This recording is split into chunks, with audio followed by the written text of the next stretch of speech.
To that end, Denys has signed on as creative director for Milestone Media, a new line of superhero comics distributed by DC. The milestone in Milestone isn't only the skin shades of the superheroes in the city of Dakota, it's that black comic creators will control their characters. V-mail, is it from Control? From where? Dallas, eh? Well, Oswald's dead, Ruby's dead. Oh, I know who that's from. Patch it straight in. Yo! Ho! Ha!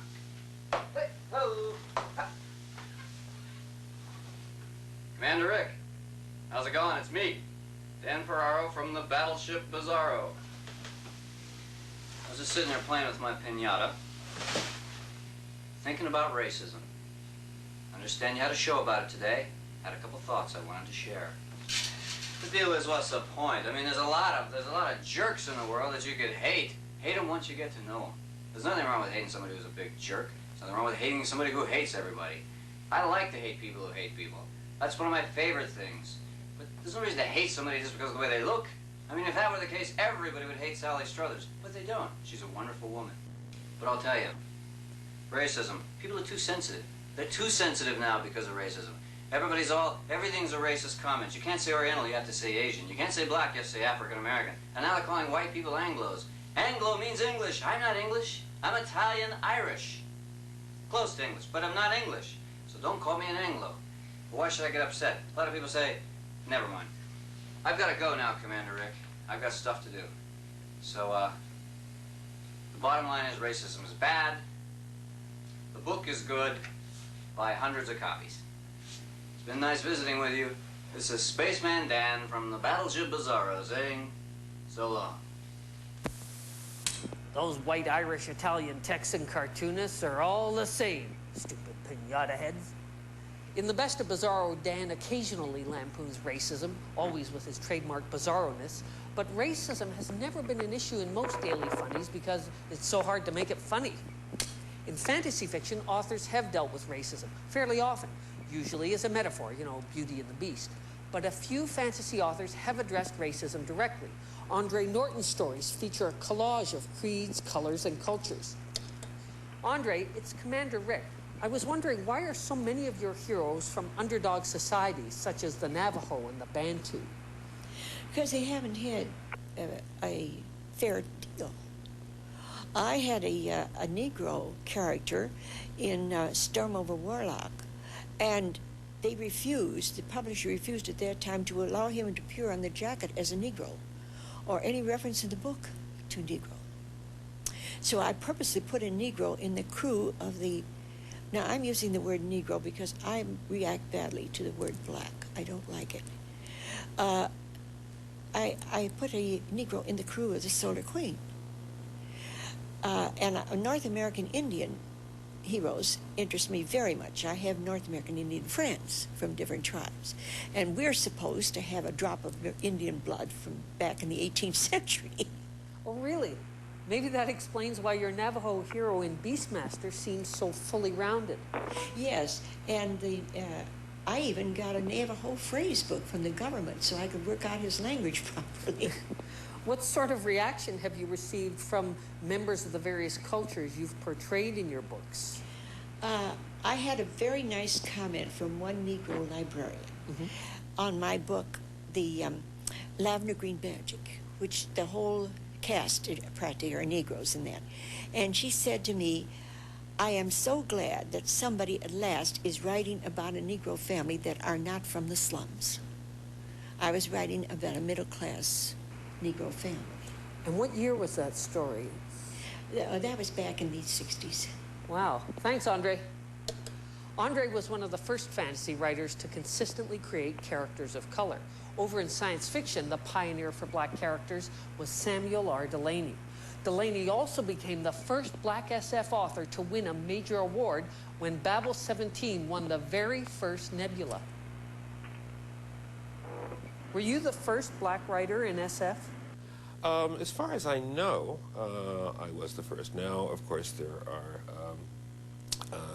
there's Octavia Butler and Charles Saunders and Steve Barnes, so that there's that there are more of us now than there were a few years ago. Science fiction was traditionally a kind of haven for liberals anyway, and so it was not. There was no. I didn't have the feeling that I was fighting through any kind of particularly virulent sort of prejudices, although there were every once in a while there was the odd incident. I remember John W. Campbell rejecting a novel of mine called Nova quite specifically because he didn't think the readers of Analog were ready for a science fiction novel with a black main character, and the book was published. It stayed in print. It's one of the few of mine that I believe is still in print. So it obviously had a certain amount of popularity with precisely the readers that Campbell was so worried about, offending, when he rejected it many years ago. Naturally, you have a lot of black characters in your books. Was that meant to be a deliberate political statement? Well, I wanted to do something new and different. The idea was not so much to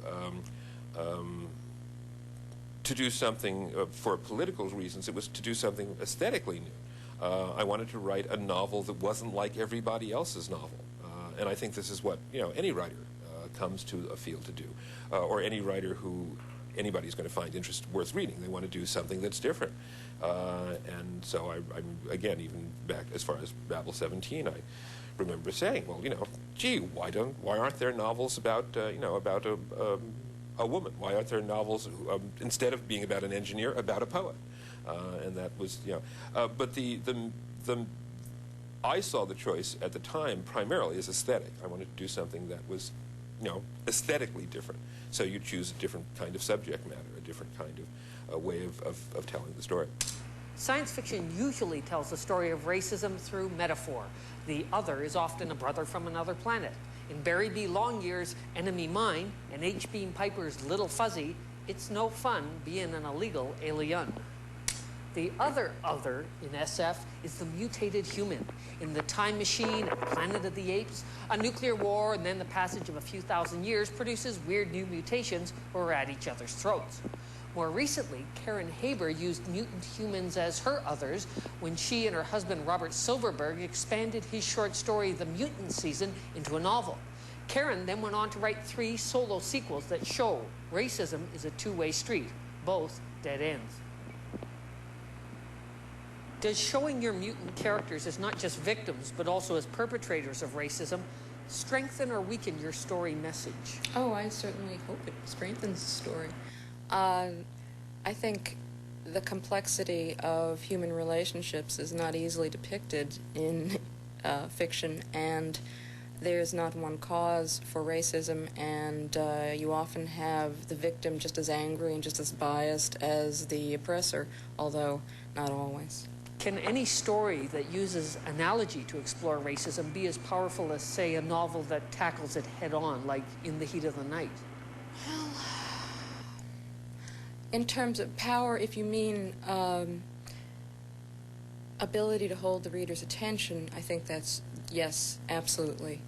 If you mean the charge that comes from dealing with a contemporary issue, well, perhaps not as much because, of course, it's cloaked, it's softened. You have either a metaphor or some other disguise for it. And of course, with science fiction, in our field, you're doing so many different things. Again, the intent is not to lecture. Right. The intent is to tell an entertaining story that the reader wants to read. And if you have a moral, that's fine. And yet, certainly, In the Heat of the Night succeeded in doing that and didn't feel like a lecture either. No, not at all. I didn't mean to make it sound that way.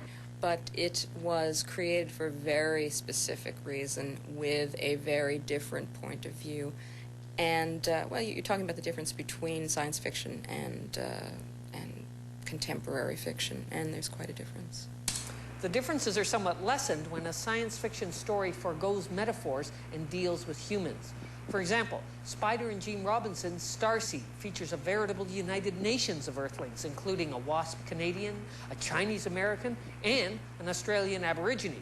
Of course, only the Snow White Canadian appears on the dust cover.